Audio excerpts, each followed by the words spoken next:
Hello everyone, আসসালামু আলাইকুম again.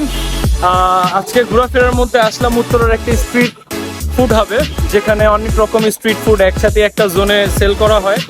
So 2-4টা ছোট ভাই বা ফ্রেন্ডকে নিয়ে আসছি, দেখে এখানকার খাবার বা কোয়ান্টিটি কিরকম। সো প্লেসটা হলো খালপার হয়ে জমজমের দিকে যাওয়ার পথে যে কদম চত্বরটি, ঠিক তার বাম দিকে ঘুরলেই অবস্থানটি দেখা মিলবে। সো এখন ভিতরের দিকে এন্ট্রি নিচ্ছি। এটা হচ্ছে টোটাল তাদের ফুড হাব বা জোনটা।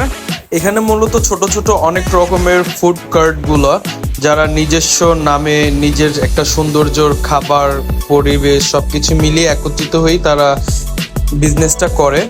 যে যার মতো যায়, এক একটা স্টল থেকে খাবার চুজ করে, এক একটা জায়গা থেকে খাবার নেয়, যে যার মতো খাবার টেস্ট করে। ইভেন এখানে বসা বা ইত্যাদি কোনো প্রবলেম হয় না। আপনি যেই ফুড কার্ট থেকে অর্ডার করুন, ঠিক আপনার যেখানে আপনার বসার অবস্থানটা সেখানে আপনার কাছে খাবার পৌঁছে দিবে। তো ফাইনালি আমরা চাপমামা থেকে কিছু খাবার অর্ডার করলাম। তো this is the menu of. আর নিউ ইন্ডিয়ান ডোসা এক্সপ্রেস থেকে আমরা টোটাল 3টা ডোসা অর্ডার করছি। এটা হচ্ছে টোটাল তাদের মেনু। আর ইনি হচ্ছেন মূল হোতা, যার হাতে ডোসা ইউজুয়ালি সবাই খেয়ে থাকে। তো this is the process of making dosa. So this is egg masala dosa. সাথে একটু আমরা আচার পেয়েছি, চানার কারি, আর এর হচ্ছে নারিকেলের চাটনি বা নারিকেলের, যাই হোক খাওয়া দিয়ে কথা, খেয়ে ভালো লাগলে হলো। আর দিস আর দ্য লেমনের হচ্ছে রাইস বোল। ফার্স্টে এক্সপেক্ট করছিলাম রাইস বোল শেপে আসবে, বাট এটা হচ্ছে রাইস থালা।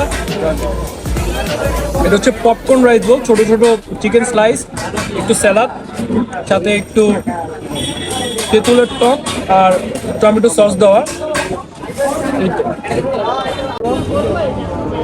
সো এটা হচ্ছে চাপ, ডিজার লুচি। চাপের টেস্টটা কোয়াইটলি ভেরি গুড, বিকজ এটার ভিতরে যে টমেটো সস বা ইত্যাদি যা ছিল, টেস্ট ওয়াজ ফ্যান্টাস্টিক।